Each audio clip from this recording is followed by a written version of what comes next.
Welcome to Legendary Exits, conversations with purpose-driven entrepreneurs.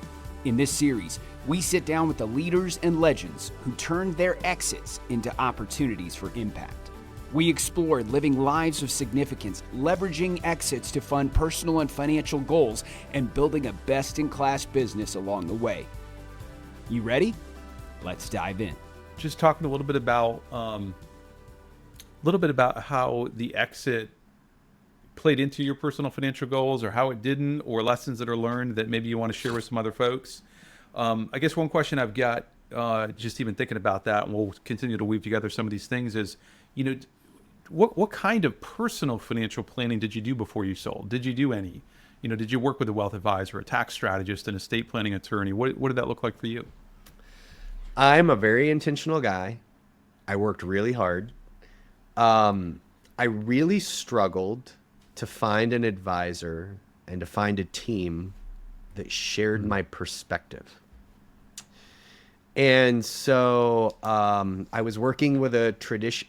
I interviewed a bunch, and everybody's got a great plan for what to do with your money. Yes. And I'm an entrepreneur and a control freak. What was the perspective that you were looking for that you didn't find, or you weren't commonly finding amongst wealth advisors or financial advisors? Let's start there. It was really hard to find wealth advisors that were primarily focused on maybe alternatives to public investments. Alternatives to putting the money in stocks and bonds, and here's your split. And I said, I want real estate. And they're like, okay, we can do a real estate investment trust. And, the other thing is it's like nobody was as motivated as I was to defer my taxation.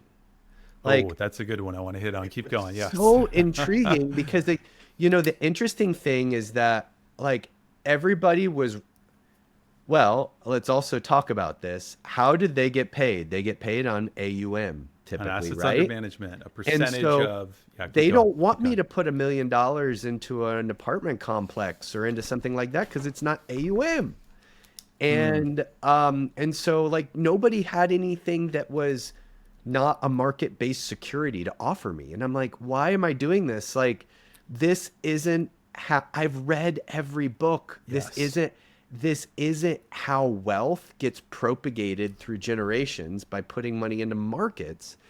And it's something that just didn't fit, Micah, is that I made my money, again, God blessed me. I'm not going to act like it was all my doing, but sure. I didn't sit there. I didn't sit there and just say, hey, tell me how I should run the business. I worked my way through it, and I created a strategy and I executed. I was looking for someone that had the same level of intention in that and the same level of foresight and out of the box thinking, and everybody just wanted to put me in the freaking box, Micah. Yeah. When you started down this path of seeking out guidance that you found wanting, did you have really specific goals? Hey, I want to be financially independent and I want to give to certain causes or charities, or I want to start an next venture, or, what were you trying to figure out through the financial advising or the planning? Yeah, I wanted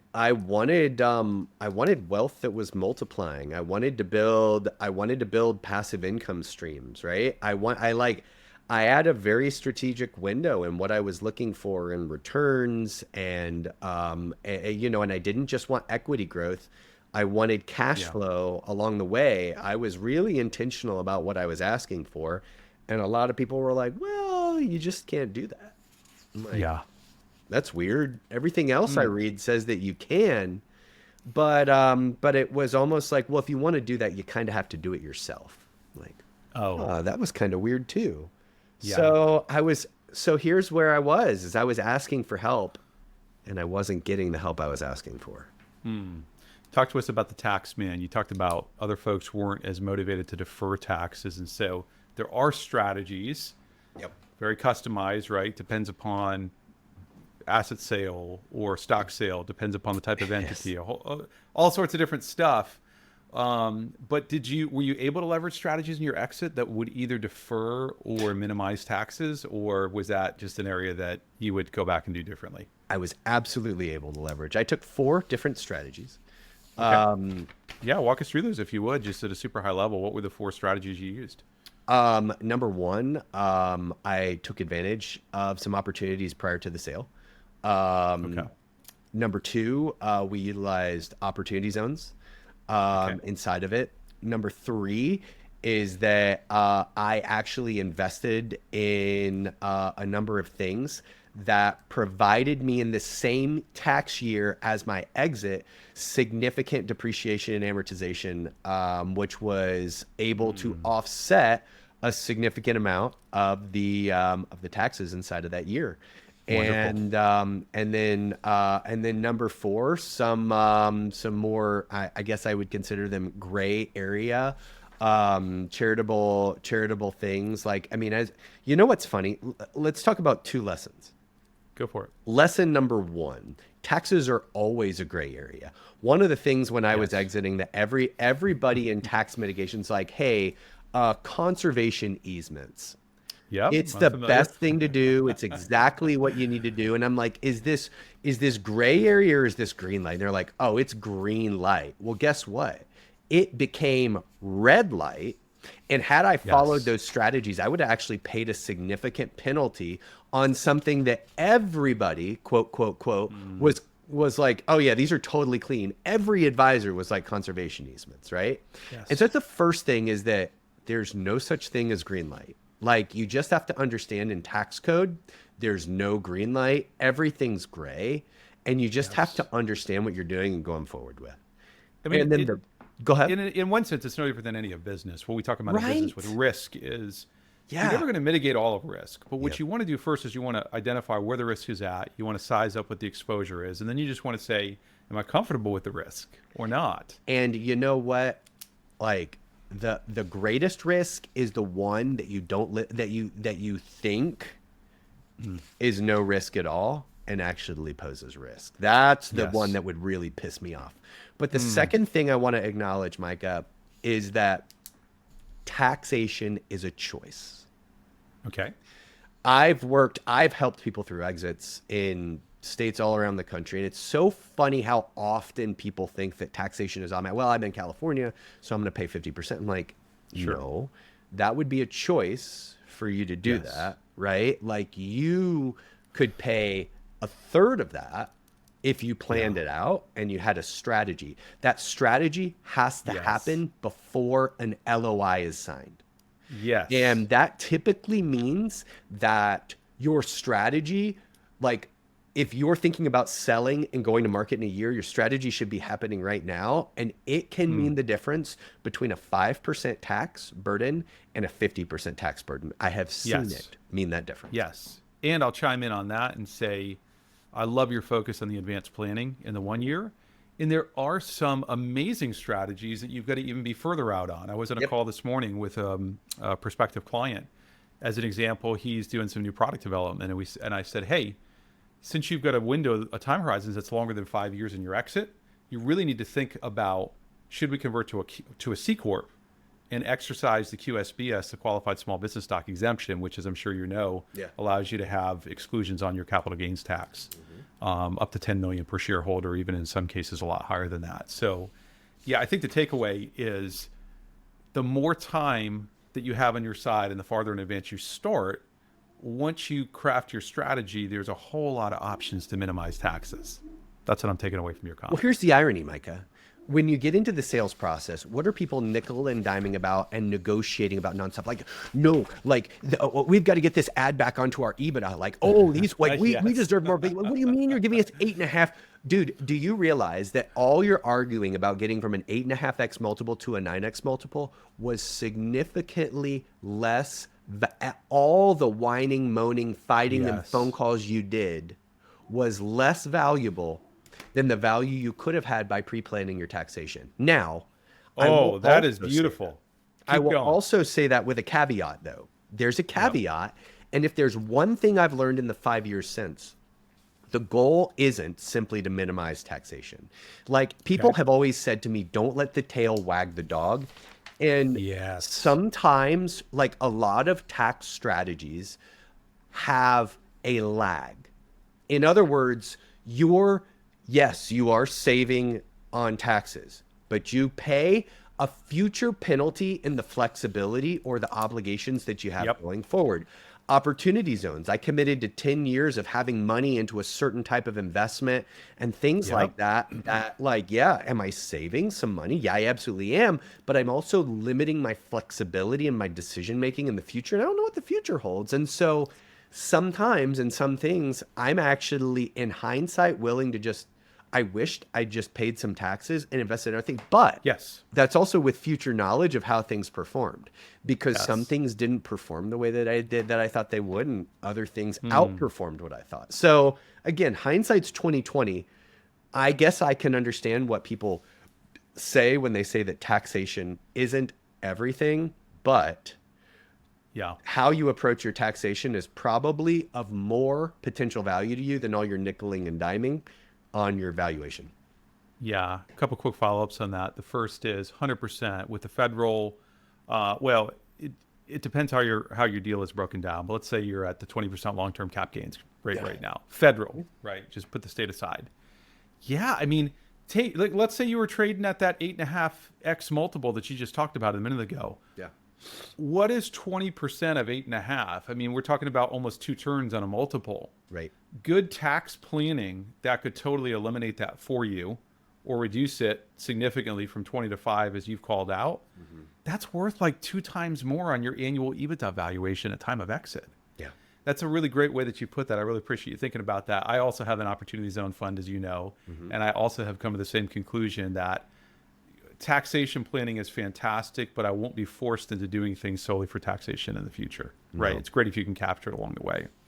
I'm sort of curious. You've talked a little bit about wealth advisory, and some of the things that we're wanting on the investment piece, but it's clear that on the taxation piece, you're a big believer there. Where did you get that advice? Did you get it through wealth advisors? Did you get it through good tax advisory from like a CPA or a regional consulting firm? How did you come to some of that knowledge on the things that you've even just shared with us? I paid for a tax strategist in a firm. Cool. Actually, he's really well known. Tom Wheelwright, one of his firms. I worked with the firm from a tax strategy perspective, but then there was a secondary arm that was an education piece.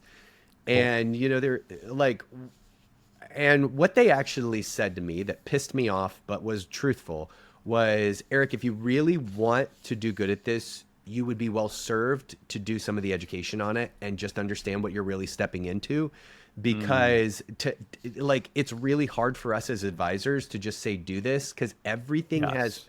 advantages and disadvantages. And so what I was Yes. starting to learn, and at the same time, Micah, it actually lets me appreciate, I have other people that exited similar time as me that just said they handed their money to creative planning. They said, do whatever you want with it. You're good to go.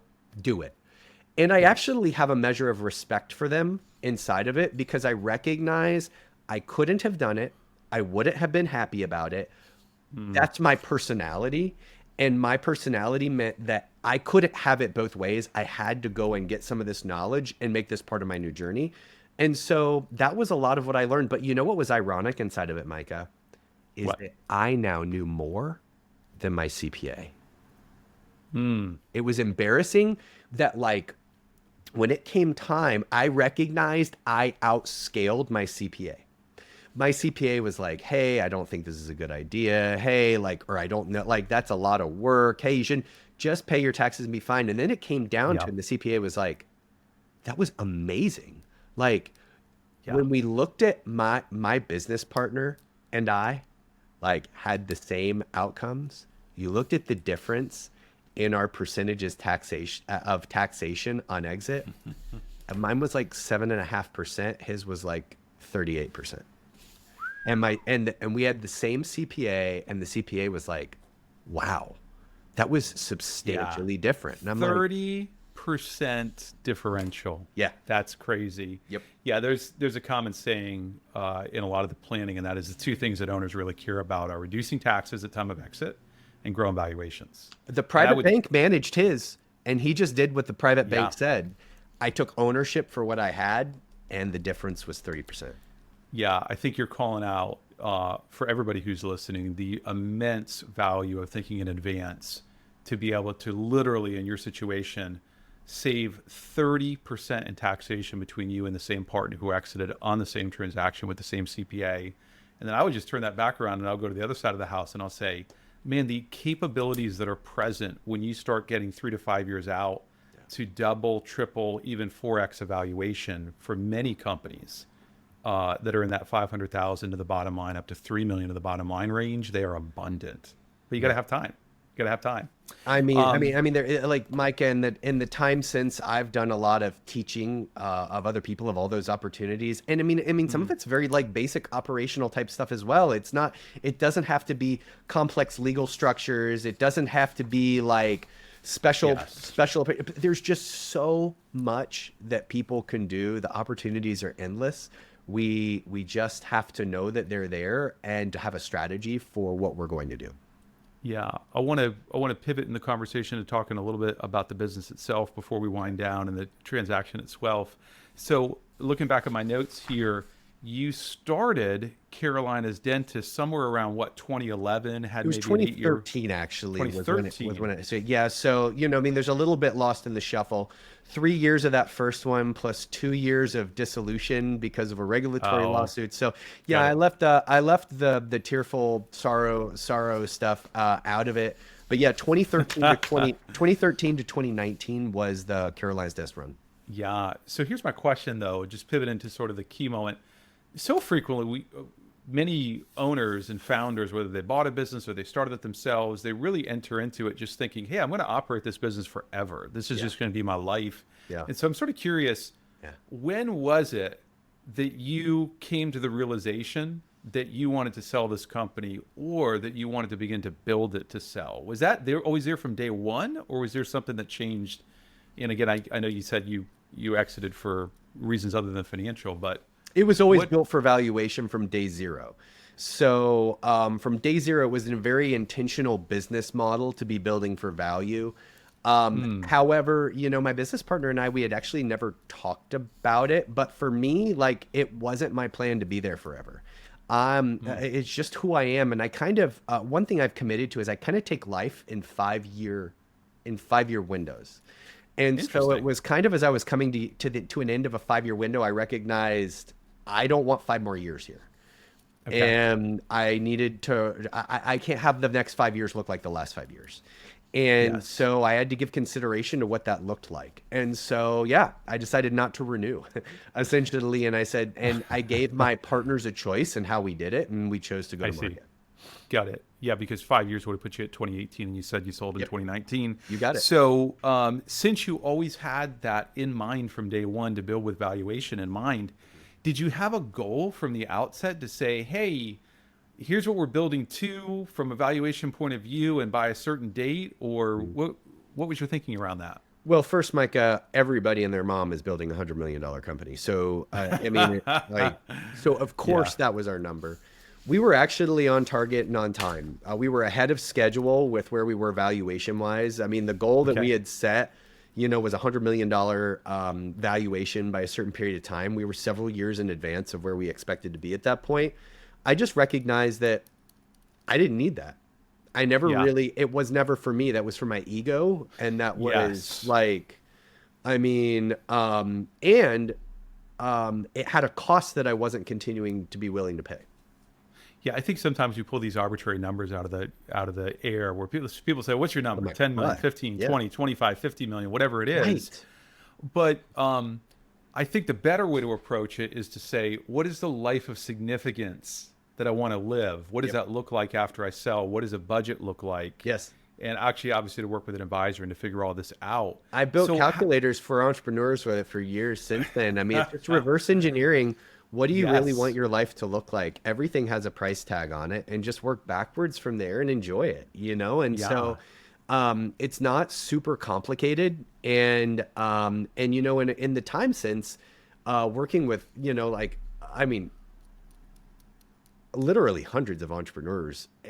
Yes. You know what I found is that everybody's going after a number and nobody ever has a reason for it. Yes.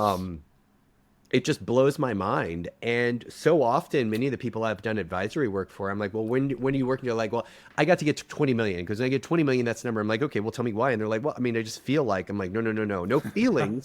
Like, let's do the Yes. math. And you do the math and they'd be like, oh, I only need 9 million. And I'd say, what's your company worth now? Yes. And they're like 14. And I'm like, so you could exit now and have everything you want, but you're Yeah. suffering because you think you like, it's just interesting, you know, It in a is. sense, I've found that most of us have what we want. We're just not willing to accept it. Yeah. You've got some interesting perspective because you're what 5 years out or so from an exit. Yeah. One of the pieces I wanted to tap into, what were groups of your size trading at as a multiple of EBITDA back then? And then how does that even changed now as you look at that 5 years later? Has it gone up? Has it gone down? Yeah. 8 to 12. Yeah. I mean, well, I guess groups my size were kind of in the 8 to 10 range. Sure. I think the fluctuations are micro in nature. Right now, well, inflation. Let's Yes. just High be cost of capital. honest. Let's just be honest about the fact that when I exited, like we're dealing with a dollar that's probably 50% different than what it was Yes. then. And Yes. so I do hear about a lot of groups right now. I mean, I've had a really great wave of exits that I've supported or heard about where the valuation's actually up a little bit from where it was when I exited. But Okay. but is it Interesting. really? Is the even if the multiple's up, is the outcome up? No, it's not actually. So Well, and of yeah, course, there's the common saying, you set the price, I get to set the terms, because the terms are as exactly. equally Like as it's important as all the price. call it what you will. But yeah, at the end of the day, I think that, you know, I mean, things went down for a while post COVID. Um, and or during, you know, during the COVID era, like things the deals pretty much died. Then you know, I mean, then they came back. So I think that things are generally for deals my size in the kind of the range in the ballpark of what they were, Cool. then maybe a touch or two higher. Cool. Awesome. Awesome. Um, knowing we're coming into our close here in the next 10 minutes or so, just a couple of quick questions for you. And that is, um, it's clear that you went into this trying to build to the $100 million valuation, Yeah. but 5 years in, you said, hey, I don't want to renew. And so therefore that led you to consider this whole process of exiting. And you had one partner, multiple partners at the time? One primary partner and a number of minority partners. Yeah, yeah. How did you so when you made your mind up and you said, "Hey, it's time to consider this transition to a third party." Yeah. Walk us through that process. I mean, were you already fully educated on, who the acquirers were and what you needed to do? Had you engaged an M&A attorney to start doing pre-due diligence? What did that all look like for you? Yeah. So when we made the decision that that was what we were going to do, really our first step was brokerage. Okay. You know, I mean, there was no education out there. There was no legendary exits to kind of give us any guidance on where we're going and what we're getting into. And so we were really thankful to have good guidance from good brokerage. In the dental space at the Great. time, and probably right now, for better or for worse, our brokers are providing the majority of the education. Mm, But of course, you know, we always have to consider how they're vested in the outcomes and the things that occur. But that was where my education came from. I loved the broker that I worked with. I'm really thankful for her guidance in the wonderful. process, and that was really how it got started. I had a great M&A attorney also, and if there's and honestly, an interesting experience I've had since. I've worked a lot Okay. of people through exits. I'm amazed at how often people are going through an exit and they don't trust their broker, or they're not confident in their broker and they're not confident in their M&A attorney. It's not worth it to not have Yeah. great relationships there. Mm. And time again, when I've seen those relationships, if those relationships are bad, you are not going to be happy with your outcome. Yeah, and even just sometimes people have longstanding relationships coming over to the corporate counsel side with general corporate counsel, Yeah. or I hate to say it, an estate planning attorney. I have a client I've known for years now, and before I started engaging with him, they had tried to sell the company. They had an LOI with one company. The deal fell apart. They had gone through due diligence. I said, "Hey, did your attorney build the data room? And do you still have the data room?" And he said, "No." I said, that's really interesting. Who are you working with? And I looked the person up. It was a woman who specialized in estate planning who was doing the deal. I said, you shouldn't be working with this individual, not because they're not a great individual, but because they don't know the ins and outs of M&A law. I want to go a So step further. I want to go a step further. Your entire team needs to be of the caliber to be prepared for this type of transaction. That means yeah, your accountant. And so what did I learn about my accountant after the fact is that they had one, never done deals with a company like ours. They had never yes. done deals of this magnitude. And that came back to freaking bite me. It Hmm. ended in multi-year audits because we had to refile 3 times because of errors that were made. And dude, it Oh man. really hurt. Really, Yeah. really hurt, Micah. And so your Hmm. entire team from your, like, you need a team that you want to be a small deal for them because they're so Yes. accustomed to bigger deals. Your CPA, your attorney, yeah, you don't want to be the biggest deal somebody's done. Did you guys have issues in closing the deal from when you went to LOI all the way through to the purchase agreement? Any challenges there, or was that just sort of smooth sailing? I think there's always challenges there. We had regulatory challenges because we had Okay. state regulatory approvals that needed to happen. You Okay. know, I think I don't. This is an industry-wide trend in dentistry. Yeah. I mean, like we get you under LOI and then we beat up your financials and and we like, oh, I'm That's so a trend sorry. in every That's LOI. that's everybody.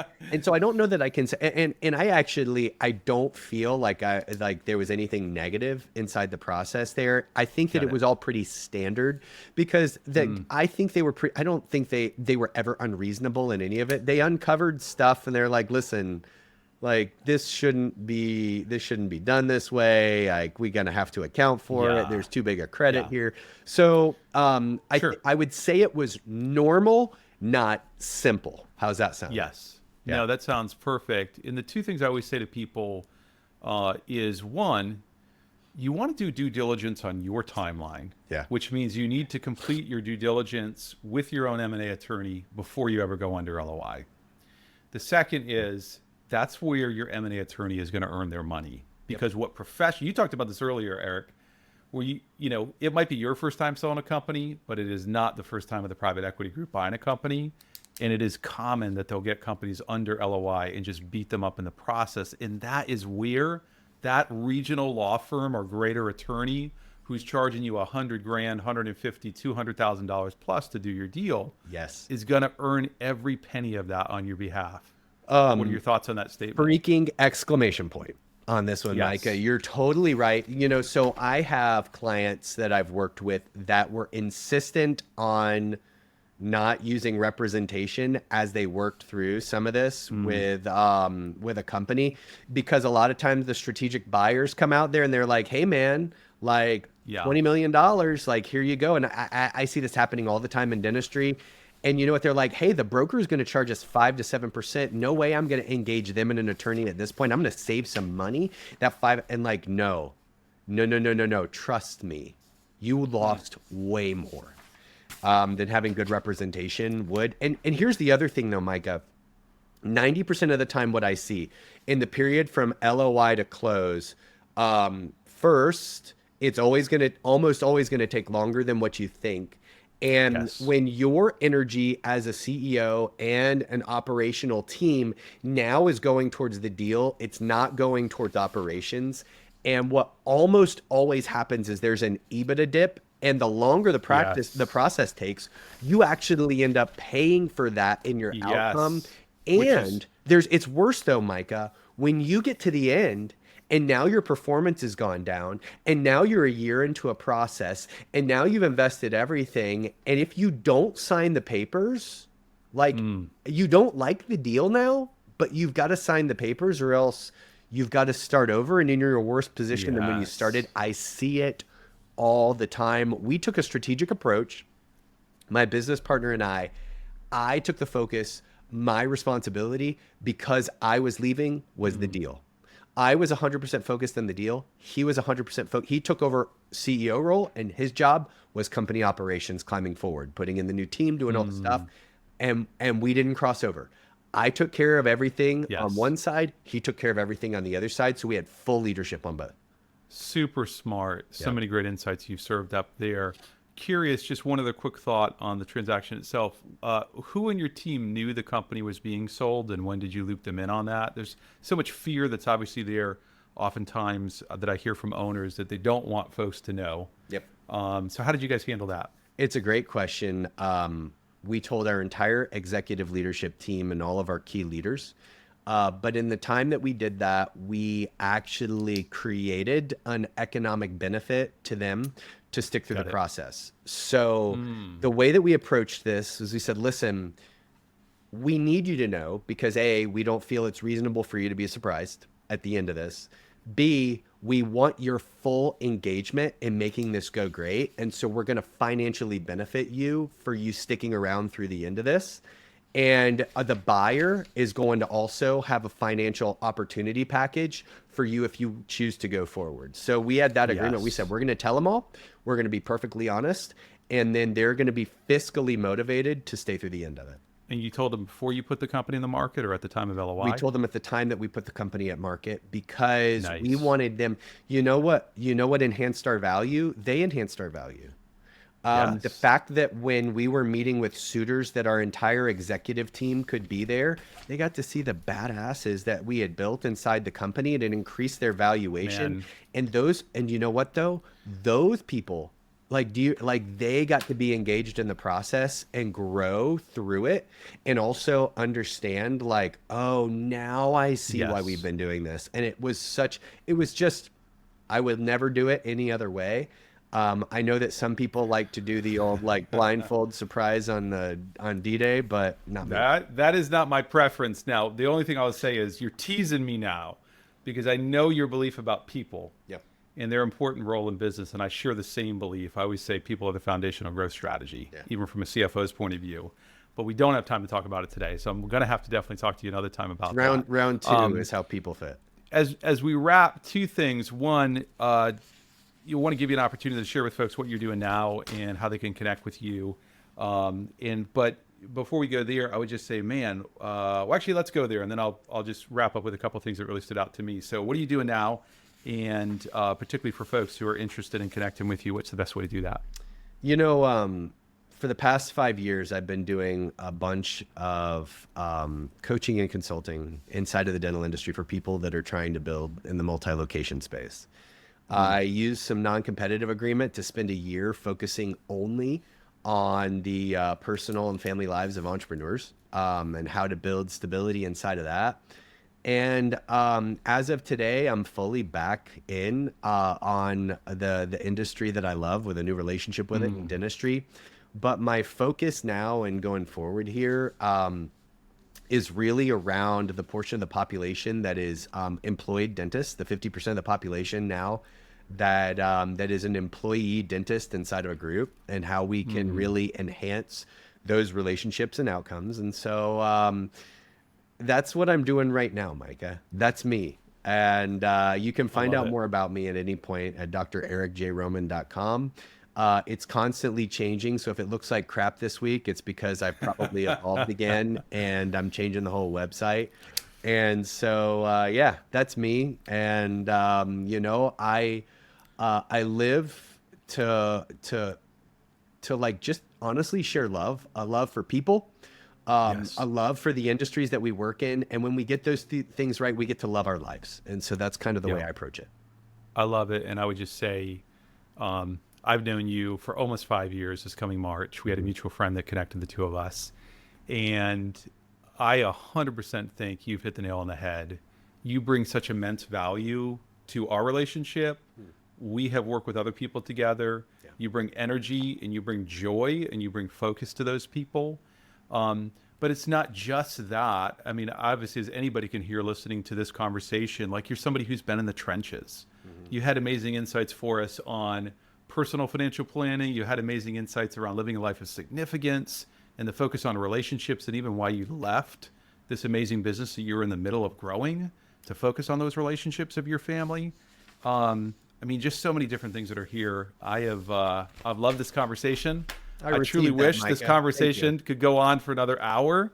We can do it. And I hope it will at another point. But man, thank you so much. This has just been awesome to spend this this time together and learn from you. And yeah, thank you, Eric. Hey, it's a blessing. It's a blessing to be able to share time with my friends. So I'll look forward to more. Awesome. Thanks for joining us on Legendary Exits. We hope you enjoyed the conversation. If you did, give us a 5-star review on your favorite podcast platform, and be sure to subscribe to the show to stay connected with more stories of purpose-driven exits. You can find more information at legendaryexits.com. Until next time.